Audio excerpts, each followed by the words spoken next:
Bonjour à toutes et à tous, je suis ravi de vous retrouver aujourd'hui pour parler bande dessinée. Aujourd'hui, on va parler de ce titre qui s'appelle Alva dans la nuit. Je vous laisse apprécier la cover et autant vous le dire tout de suite, c'est un très gros coup de cœur. Je vais vous parler de cette histoire, je vais vous parler de ces graphismes absolument magistrales.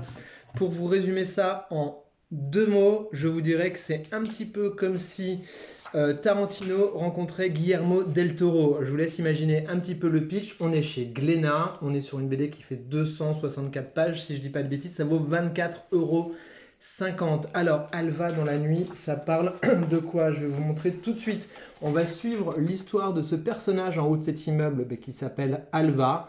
On la voit ici, prête à faire on ne sait pas trop quoi. Elle va faire équipe avec ces deux personnages ici.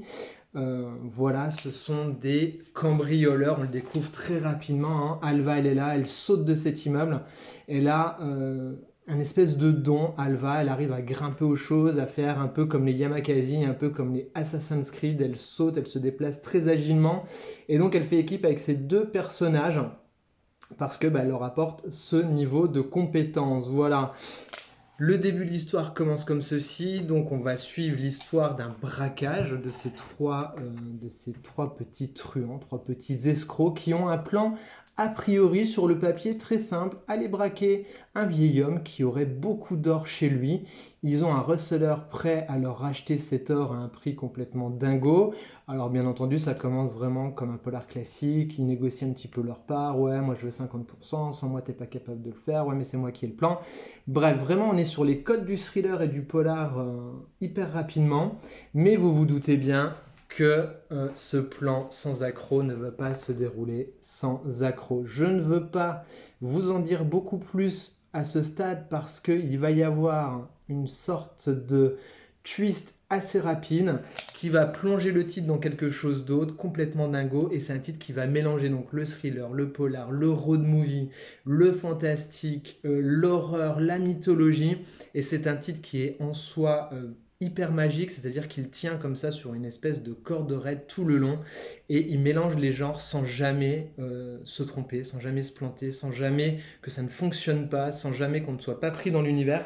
C'est assez bluffant, je ne vous cache pas que c'est une lecture, c'est vraiment un page turner comme on dit, on suit l'intrigue, on ne peut pas décrocher, il y a même des moments, des traits, ça fait un peu penser à du Rip là, de Gaetz et de son collègue dessinateur, c'est vraiment assez dingo. Voilà, c'est un titre complètement fou.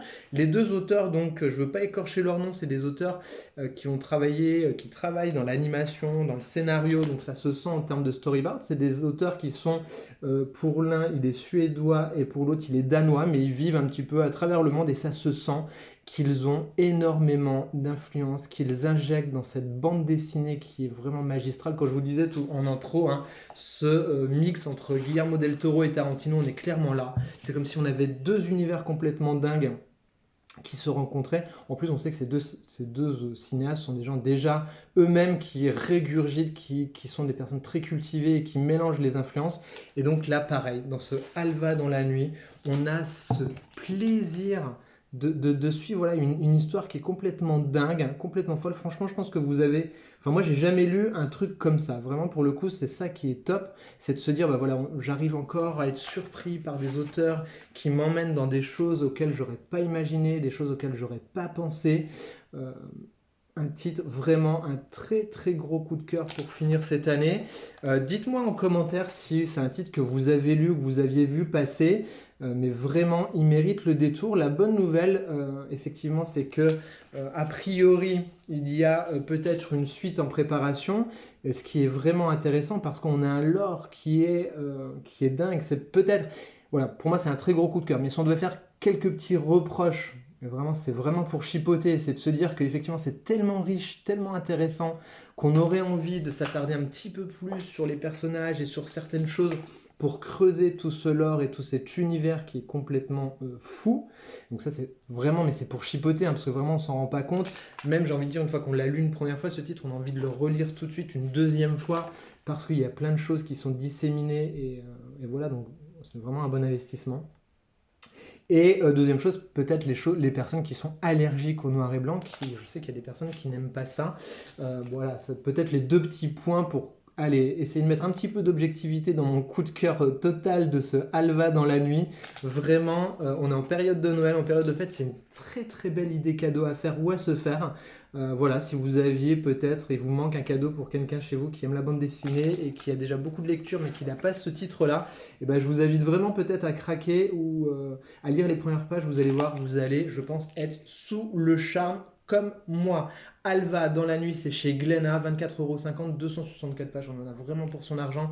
C'est topissime. Voilà, dites-moi en commentaire si vous avez lu ce titre ou si vous le connaissez. Si vous découvrez la chaîne avec cette chronique, je vous invite à vous abonner. Il y a un très beau concours en cours actuellement. Et n'hésitez pas à partager et à liker. Ça fait toujours super plaisir. Moi, je vous dis à très vite pour de prochaines reviews. Bye bye les amis, prenez soin de vous.